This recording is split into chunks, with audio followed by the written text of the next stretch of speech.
ஆன்மீக எழுத்தாளரும் ஆன்மீக சொற்பொழிவாளருமான டி சுவாமிநாதன் எழுதியுள்ள ஆன்மீக நூல்கள் அனைத்துமே தாமரை பிரதர்ஸ் மீடியாவில் கிடைக்கும்.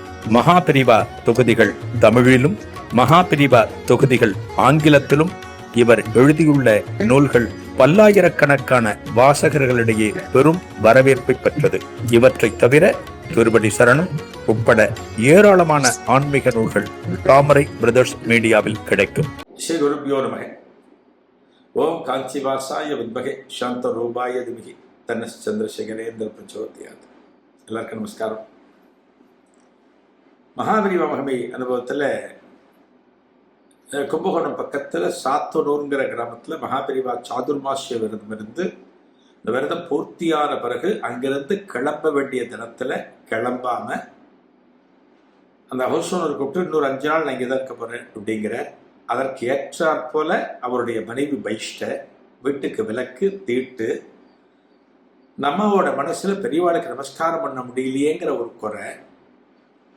இந்த அம்மாவுக்கு நீண்ட நாட்களாக புத்திர பாக்கியம் அமையல. ஒரு 2 மாசம் வண்டி ஒரு பைஷ்ட ஆகாம இருந்ததுனால ஒரு சந்தோஷமா இருந்தா, ஆனா அது கலைஞ்சு போச்சு. அது இல்லை. ஒரு குழந்தை பிறக்கிறது அப்படிங்கிறது பூர்வ ஜென்ம கர்மா. ஒரு புத்திர பேர் அமைகிறது, ஒரு திருமணம் ஆகிறது, நீண்ட ஆயுள், இதெல்லாம் கர்மாவினுடைய தொடர்ச்சி. முந்தைய பிறவியில நாம செய்த நல்வினைகள் தீவினைகள் தான் இந்த பிறவியில கர்ம விடைகளாக நம்மளை தாக்குறது. இந்த பிறவியில தான் வருது நமக்கு. ஒரு குழந்தை பிறக்கல அப்படின்னா கர்மாவின் காரணமாக இந்த பிறவில உனக்கு குழந்தை கிடையாது அப்படின்னு தீர்மானிக்கப்பட்ட ஒன்று. நல்லா கவனிங்க. ஒரு தம்பதிக்கு குழந்தை இல்லை அப்படின்னா இன்னைக்கு என்ன பண்றோம்? நம்ம நிறைய இருக்கு, கருத்தரிக்கிற மையங்கள்லாம் நிறைய இருக்கு. ஏதோ பண்ண வைக்கிறேன், ஆர்டிஃபிஷியல். ஆனா அந்த நாட்கள்ல குழந்தை இல்லை அப்படின்னா கர்ம வினைன்னு ஏற்றுட்டு விடுவாங்க. ஆனால் பெரிய குறை. குழந்தை இல்லாமல் இருக்கிறதுங்கிறது என்ன பெரிய ஒரு சோகம் தானே. அது 4 இடத்துக்கு நம்ம ஒரு ஃபங்க்ஷனுக்கு போறோம் அப்படின்னா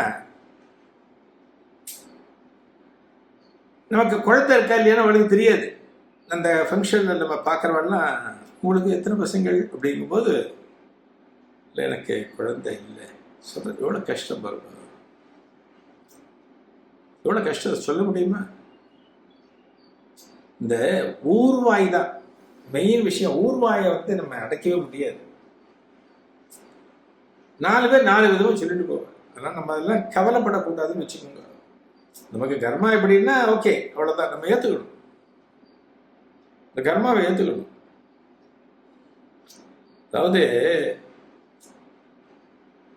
பழனியில் சாது சுவாமிகள் ஒருத்தர் இருந்தார். இந்த நாட்களில் சாது சுவாமிகள்னு பேர் பழனியில். அவர் தினமும் காலங்காலத்தால மலைக்கு மேலே போய் பழனி மலையில் உட்காந்துருவார். இந்த குழந்தை விஷயங்கிறதுனால டக்குன்னு இந்த கதையை நான் சொல்கிறேன். மலைக்கு மேலே டெய்லி உட்காந்துருவார். அப்ப பழனி முருகன் கோவில்ல தக்காராக இருந்தவர் முருகேஷ முதலியார் அப்படிங்கிற ஒரு தர்மகர்த்தான்னு சொல்லுவோம் இல்லையா, அந்த மாதிரி ஒரு பொசிஷன்ல இருக்கார். அவருக்கு குழந்தை கிடையாது. யார்? முருகேஷ முதலியார். பெரிய தனவந்தர், தான தர்மம் அள்ளி விடுவர், கணக்க வழக்கே கிடையாது. பழனி முருகன் கோவிலுக்கு நிறைய செஞ்சிருக்கார். அவர் வாகனங்கள் பண்ணி கொடுத்திருக்கார், திருப்பணிகள் செஞ்சிருக்கார். கடவுள் காசு கொடுக்குறான்னா, கடவுள் ஒருத்தருக்கு தொடர்ந்து செல்வத்தை அள்ளி கொடுக்குறா அப்படின்னா நல்ல விஷயத்துக்கு நிறைய செலவு பண்ணணும். இந்த முருகேச முதலியார் அப்படிதான் நல்ல விஷயத்துக்கு செலவு பண்ணி இருப்பார். அவருக்கு குழந்தை கிடையாது. யாராக இருந்தாலும் கடவுள் என்ன பண்ணுவார்னா எல்லாத்தையும் கொடுத்துருவான், ஏதோ குறைய வச்சிருவான். குறை இல்லாத மனுஷனே கிடையாது.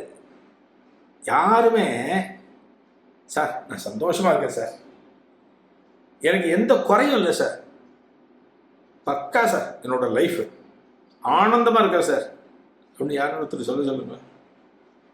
ரொம்ப கஷ்டம் இது. இந்த முருகேச முதலியார் பாருங்க, பழனி கோவில் தர்மகத்தை, காசு பணம் எக்கச்சக்கம், சொத்து சுகம் நிறைய இருக்கு, ஆனால் அவருக்கு குழந்தை கிடையாது. ஆனால் அவர் பெருசாக அது நினைக்கல.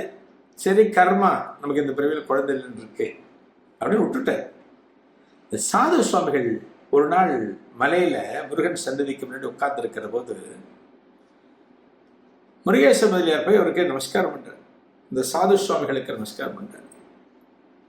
சுவாமிகள் அப்ப கேட்கிறார், ஏப்பா உனக்கு குழந்தை இல்லையே, என்னென்ன வருத்தமா இருக்க, குழந்தை இல்லையேன்னு அப்படின்னு கேட்குறேன்.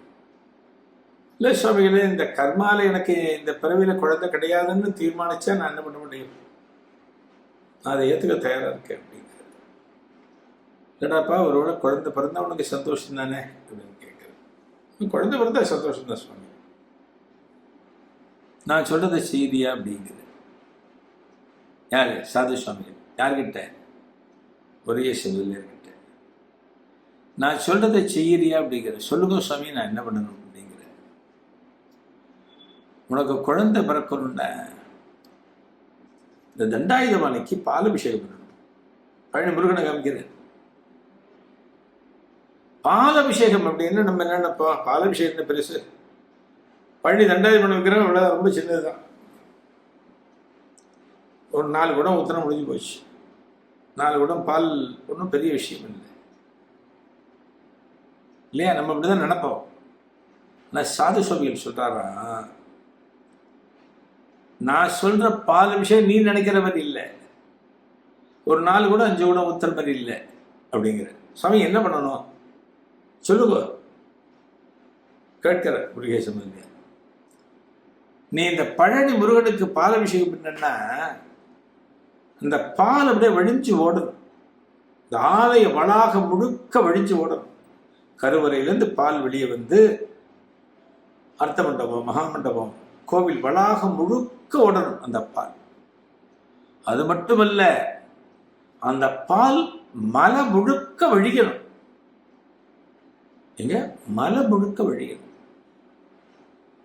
அது மலை முழுக்க வழியணும்னா அப்படி இப்படி பால் அபிஷேகம்னா எத்தனை பால், நமக்கெல்லாம் பிரமிப்பா இருக்கு இல்லையா?